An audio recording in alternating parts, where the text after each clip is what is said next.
వదినా రండి రండి.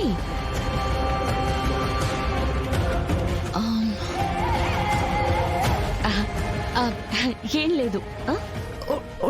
ఏ కబోర్డ్ వదినా?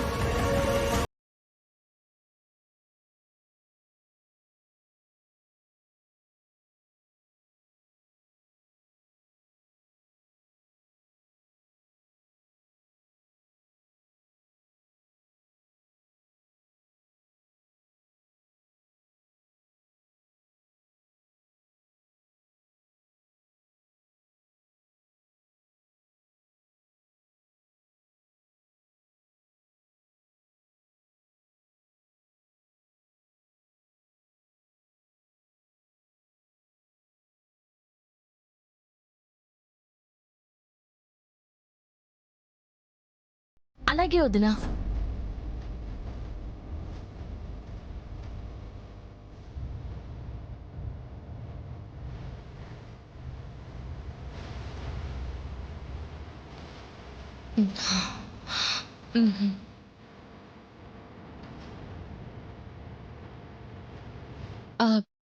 వదినా ఇక్కడెవరూ లేరు.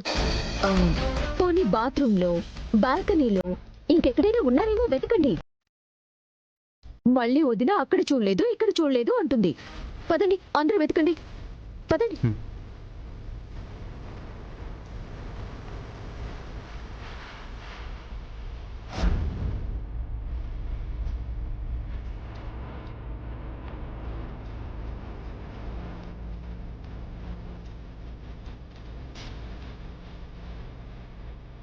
మొత్తం వెతికాం, ఇక్కడ ఎవ్వరూ లేరు. అసలు ఎవరైనా వచ్చి వెళ్ళినా ఆనవాళ్ళు కూడా లేవక్క.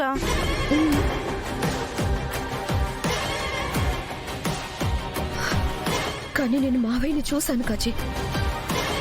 అది భ్రమ కాదు, దయ్యం కాదు, నేను చూసింది మనిషినే. సరిపోయింది.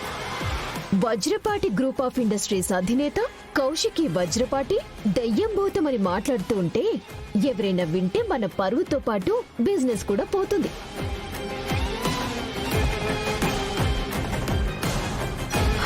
మనిషినైతే ఊహించుకోగలను, కానీ నా గొంతు నొక్కడం, ఊపిరాగిపోవడం, నొప్పిని బాధని ఊహించుకోలేను కదా.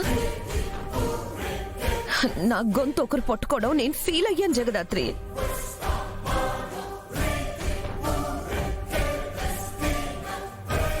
అవునక్క, ఇందాక కీర్తి కూడా ఈ రూమ్ లో ఉంది కదా? ఉంది. అయితే కీర్తిని అడిగితే తెలిసిపోతుంది. ఏదైతేనే వదిన్ని పిచ్చిదాన్ని చేయబోతున్నా. కానీ ఈ విషయం జగదాత్రి వాళ్ళు కనిపెట్టేస్తే? ఏందమ్మీ ఆలు కనిపెట్టేది? చింతకాయ పచ్చడి. మనిషిని పోలే మనిషి ఉంటారంటే అన్నయ్యని చూడకుంటే నేనే నమ్ముండేదాన్ని కాదు. అట్లాంటిది ఆ అమ్మాయికి ఎట్టా తెలుస్తుంది? కానీ మనం అనుకున్నట్టు అక్కని అందరి ముందు పూర్తిగా పిచ్చిదానిలా ప్రూవ్ చేసే వరకు మనం కొంచెం జాగ్రత్తగా ఉండాలి. ఇది నుంచి మామయ్య, మళ్ళీ అవసరం వచ్చినప్పుడు కాల్ చేస్తాను.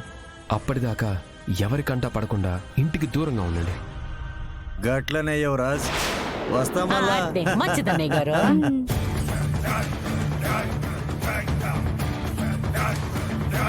ఒసే జగదాత్రి, ఏం జరుగుతుందో అర్థం కాక కళ్ళ ముందు కౌశికి వదిన పిచ్చి పట్టిందాన్లా ప్రవర్తిస్తూ ఉన్నా నువ్వు ఏమీ చేయలేక నిస్సహాయంగా ఏడవటం నేను చూడాలి. అది చాలా దగ్గరలోనే జరగబోతుంది. కానీ నేను మావయ్యని చూశాను కాచి. అది భ్రమ కాదు, దయ్యం కాదు, నేను చూసింది మనిషినే. మనిషినైతే ఊహించుకోగలను, కానీ నా గొంతు నొక్కడం, ఊపిరాగిపోవడం, నొప్పిని బాధని ఊహించుకోలేను కదా. నా గొంతు ఒకరు పట్టుకోవడం నేను ఫీల్ అయ్యాను జగదాత్రి. ఇల్లంతా వెతికాం.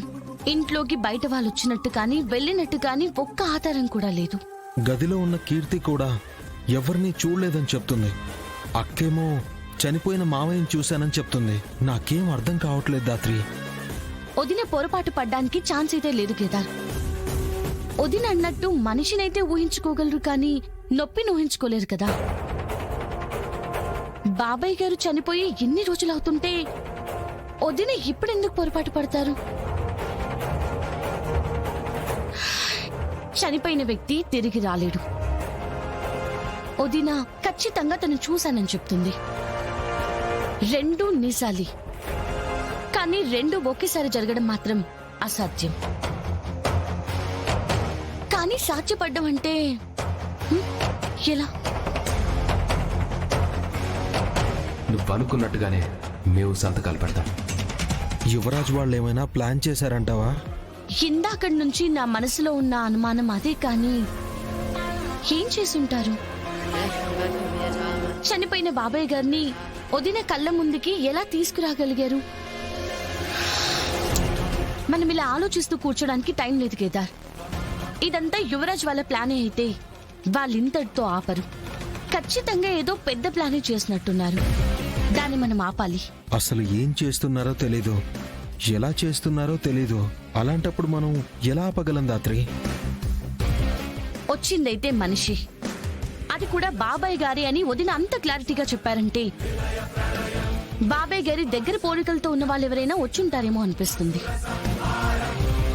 అదే నిజమైతే సురేష్ అనేని కలిస్తే వాళ్ళ ఫ్యామిలీలో అలాంటి వాళ్ళు ఎవరైనా ఉన్నారేమో మనకు తెలిసిపోతుంది కదా. అప్పుడు మనకి ఎక్కడి ఎవరిని ఆపాలో క్లారిటీ వచ్చేస్తుంది.